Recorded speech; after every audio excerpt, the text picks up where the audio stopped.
Market is also Saturday, 8 until noon. For more Good Neighbor events, check our website, WGNSradio.com. Rutherford Issues with Brian Barrett on FM 101.9 and AM 1450 Murfreesboro, FM 100.5 Smyrna. Listen and watch at WGNSradio.com. Rutherford Issues is powered by Middle Tennessee Electric. They offer some energy-saving tips during these hot summer months. Be sure to minimize use of your stove and ovens. That's going to raise your kitchen temperatures, so maybe opt for grilling outside using the slow cooker or microwave. More tips at mte.com/myenergyplan. We are talking with our friends from the Child Advocacy Center this morning, and Krista Colwell is here with us. And you brought back Jessica Wachek. She hasn't been here in quite some time, so it's good to see you both here this morning. Thank you. It's good to see you too. Nice to see you. All right. Well, a lot to talk about. Jessica, how long has it been since you've been here? It's only been a couple of months. I feel like has I've it? been... Maybe I didn't see you that time. I think when I first started. Yeah, like, when I was not watching October. in That the was back. October. So October. Okay. So October and November, just before the turkey tee-off. That's where we came in. That's been a while enough. I know it's been a while. Did you have a good Christmas? I'm back though. Go through all the holidays. How was St. Patrick's Day? St. Patty's Day. Well, Christmas was on the mind because we're going to talk about Santa today, unbelievably, here in the end of June. But you were kind of telling us, Jessica, that it's been pretty busy out there, hasn't it? It has been. Unfortunately, our center has been booked up pretty much solid with cases lately, and I'm just glad with the ladies that we work with. We have the best possible team ever, and the ladies that actually sit down and listen to these children that's probably have had the worst moments of their lives happen, and they could sit there and just listen to them, and they could just let everything out. It's amazing to work with these ladies. I couldn't do what they do. But and it goes, it happens every day. Every day. We are seeing lately it's been ranging between 4 to 5 children a day that we're having to interview. However, it's just, it's kind of strange for me. I've been with the CAC for 13 years, and usually in July or in the summer, it goes down a little bit because our reporters are our teachers. Most of our reports come from schools. And because children go to school and tell their teachers everything. They confide in their teachers. And that hasn't been the case this summer. We've been pretty much steady as it was during the school year. So that's pretty interesting. That I don't remember that happening before, at least in the conversations that we've had. We've always talked about summer being a little down. It's always been a little down, and that's amazingly why, because of them not being in school. And the only thing I could attribute to is words getting out. Darkness to light, our constant focus on prevention. Our Presley Hosford and Julie Williams over there in Cannon, they're out there and they're basically teaching this to everybody that will listen, how to report, how to notice, what's okay, what are the boundaries. And I think it's working. We're seeing it work, and just like anything else, it's going to go up before it goes down, so maybe this is a peak. I'm not sure. I would love to put us out of business, but I don't want any child sure to be a victim. I would love to put us out of business, but we are seeing a big peak right now.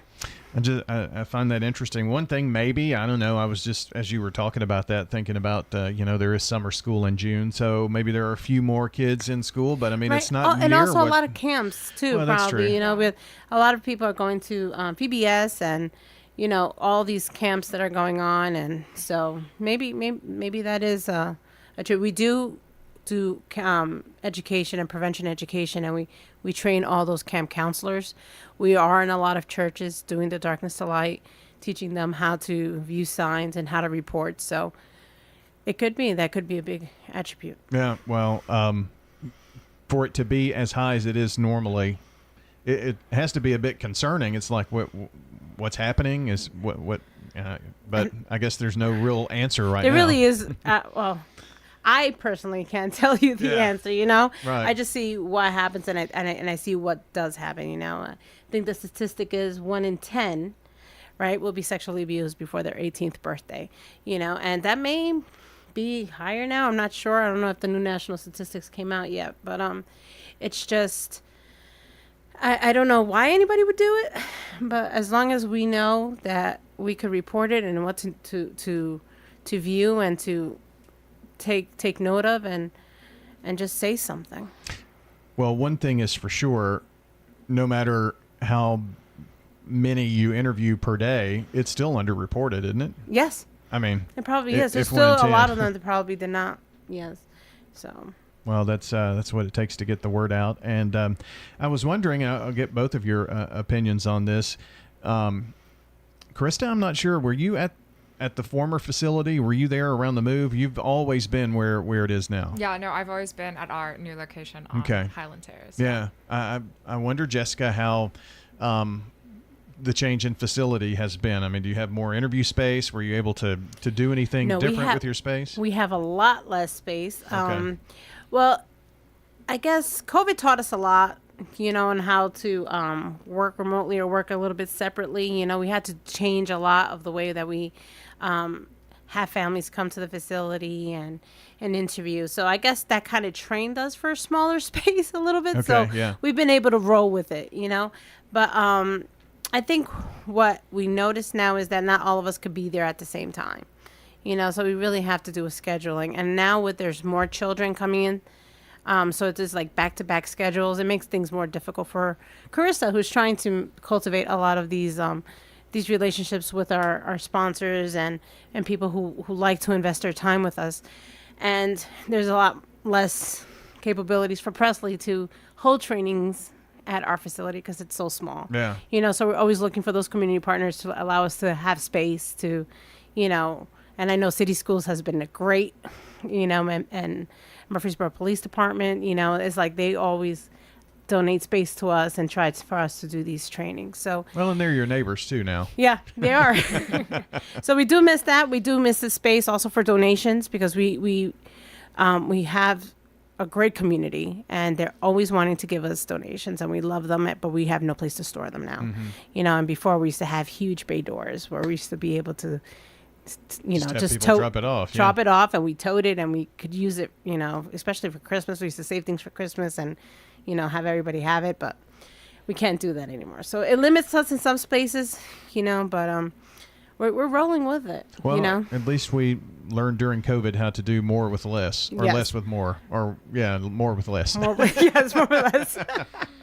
So, well, we have our friends from the Child Advocacy Center here, Carissa Colwell and Jessica Wachek here as well. And I talked about Christmas a second ago, but Summer Santa. Tell us a little bit about that. Summer Santa. It is time for our summer giving campaign. So for folks who are on our mailing list, on our newsletter, they're all going to be receiving a card by a local MTSU artist. And each year it's Santa on vacation. I've always wondered what's Santa up to in the summertime, and now you don't have to wonder. It's on this beautiful card. The name of the artist is Reagan Moore. Shout out to Reagan. Thank you so much for this beautiful artwork. Again, it's just an extra way for folks to hear from us, know what we're up to, and be able to invest in the safety and security of our children. We have several events throughout the year, but the summertime, like Jessica was saying earlier, definitely a lot less focused because kids are out of school, but that doesn't mean that we're any less busy or that there's any less need for child abuse prevention or child abuse awareness. So, turns out you're as busy. Yeah, so right? This year, so far. It's a great way for folks to invest. I read somewhere the other day that Rutherford County has been the fastest growing county in the state for almost 8 years now. So that population growth is benefiting us in a lot of ways, but we're also seeing, a lot more children in Rutherford County and sadly a lot more cases of abuse for that reason. Yeah. No one that lives here is a stranger to how much we're growing and how fast we're growing. And with that, our needs for services are growing as well. So giving donations and a monthly occurrence, even if just like $10 a month, if several people were to do that, we would be able to provide so many different types of trainings, resources, different things to folks. So there's no amount of money that you can give to the CAC that's not going to make a difference. That's not going to make an impact because each one of those dollars goes directly to the children and clients that we serve. Summertime is really difficult from the end of school to the start of school to capture the attention of folks, I've noticed, just because having an event in the summertime would be really hard. Schedules and people vacationing and that kind of thing. So I guess this allows you to be in front of those who've been supporters in the past during the summertime with just a mail out. Definitely, yeah, and it's nice to have. There are folks who keep all the cards, and I've seen some from the past years. So it's just a nice, way to say, hey, from us, keep in touch with folks, because again, we do have the greatest supporters and a lot of folks who are really excited about what we do, and we're very grateful to have a lot of folks who give recurring donations as well. So it's always nice to have their support throughout the year. It is kind of fun. I think this card is on its 11th year. Is it really? I think so. We started it about 11 years ago, Christmas in July, and it's just basically we try to find artists. So if you're artists out there and you want to tell us what Santa Claus is going to be doing during the summer, please reach out to us. We like to highlight an artist. We have worked with MTSU art department for the past, I think, 4 to 5 years, and their students, their art is what is displayed on the card, and we do give them a shout out in the middle. If they have their own website or if they have their own business that they're trying to promote.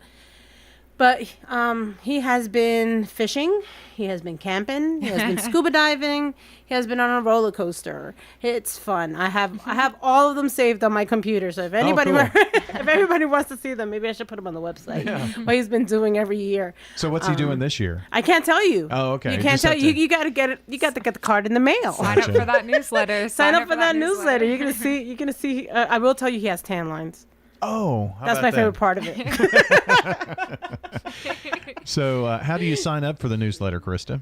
You could head right to our website, and there's a little form that says subscribe to our newsletter, and then you can put in your name, your email, your physical address, or if you just want to get the emails, you can just leave your physical address blank as well. Okay. So email, mail, we have lots of ways of getting in so contact. If you don't have with your folks. address, you'll get the email. Yeah. Sure.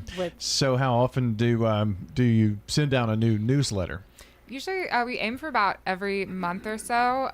We have a lot of updates, and we like to highlight some of our community partners. We're currently a little boring, but we're switching software. And so we have to migrate a lot of data and use a new system. So there might be a little bit delay, but we're hoping to get some stuff out every month or so. Okay. So learning a brand new system, are you? Super fun. Yeah, we have lots of training calls, but it'll be great. We're going to be able to do a lot of cool stuff and reach a lot more folks and talk about the CAC, which is the end goal. Sure, absolutely. So sign up for the newsletter. CACRutherford.org is the website, pardon me, where you can find all the information there about the Child Advocacy Center. There's all kinds of tabs on there, Jessica, including a volunteer tab, I noticed. Yes, you can volunteer. So unfortunately, we can't have everyday volunteers there because we do work a lot with crime victims and active cases, so we can't have anybody in our building. If not, we would lose actually a lot of grant funding with confidentiality laws. But we do need help when it comes to these mail-outs and our events and putting together and what it comes down to Krista a lot, so Krista could use a lot of help when it comes to planning our events, like our Light Up the Night party that's coming up in September, so if you would like to volunteer and get involved, there's fun ways to get involved, and you could go onto that tab and you could leave your information, or you could just email us or give us a call. Yeah, information is right there on the website. So is Light Up the Night the next big event? Yeah, so that'll be in September. So like you said, we're not planning anything for the summer, but once the summer's over, hopefully it starts cooling down. We're going to have a great big party at Oakland's Mansion called Light Up the Night. By the way, it's 74 days, 7 hours, 11 minutes, and 5 seconds away. You saw my countdown. Who's counting? Looks like Krista is counting. I am. I did the whole website. You can see all the old pictures, some sponsors from this year. If you're interested in becoming a sponsor, you can look at the guide there and see all the different benefits that come with that, and contact information as well. But yeah, lots of old pictures from last year, and you do a photo booth, all kinds of fun things, it looks like. Well, we're going to add on to this year. Yeah. Are we allowed to say? I think we can say. We put the deposit down. Okay.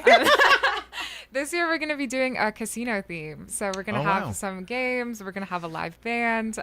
It's going to be lots of fun. We're going to have a blackjack table. What other tables will we get? Yeah, I've never been to a casino before, so unfortunately, I will not confirm nor deny that I have been to one. But But there's going to be a roulette table. There's going to be blackjack. There's going to be the big wheel. And I think there's one more.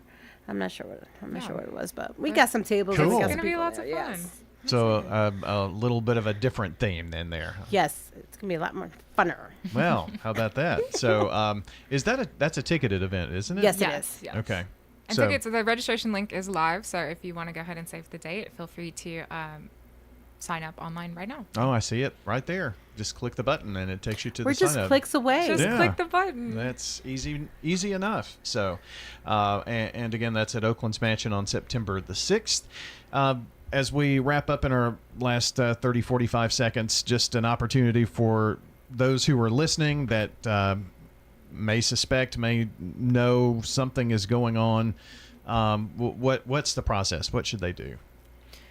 Yeah, so if I don't know the reporting number off the top of my head, but if you go to cacrutherford.org, you'll see a great big banner on the top of the website with the reporting number. The CAC is not a reporting agency, but you want to give that number a call, and you can file claims of abuse through that number, but also online as well. And if you're worried about giving your name, you can report anonymously as well. And if you have trouble with that, there's lots of different articles and things online, but you can also give us a call if there's any questions or anything that you might be curious about. Okay. I do have that reporting number. There you go. And that's 877-237-0004. That's a 24/7 hotline. 877-237-0004. Even if you have a suspicion, just go ahead and make the report. I think the biggest fear is not getting involved. You don't want problems. You want to avoid the drama. But we have professionals out there that go ahead and just investigate. And Sure. sometimes it's nothing, and it just gets screened out, and nothing's happened, or something may be happening, and you just save the child's life. Our friends from the Child Advocacy Center joining today. Greetings, friends. This is Lenny Farmer with the Jennings & Ayers Funeral Home in Murfreesboro. If you ever had to deal with the final arrangements of a loved one, funerals are both emotional and financial. You can easily be drained both ways when you least expect it. I can help you in both of these areas by showing you the positive side of pre-arranging. Locking in your costs for the rest of your life will truly relieve some emotional stress at that time. Call me, won't you, at 615-893-2422. Let's talk. And now, reading of this morning's death notices.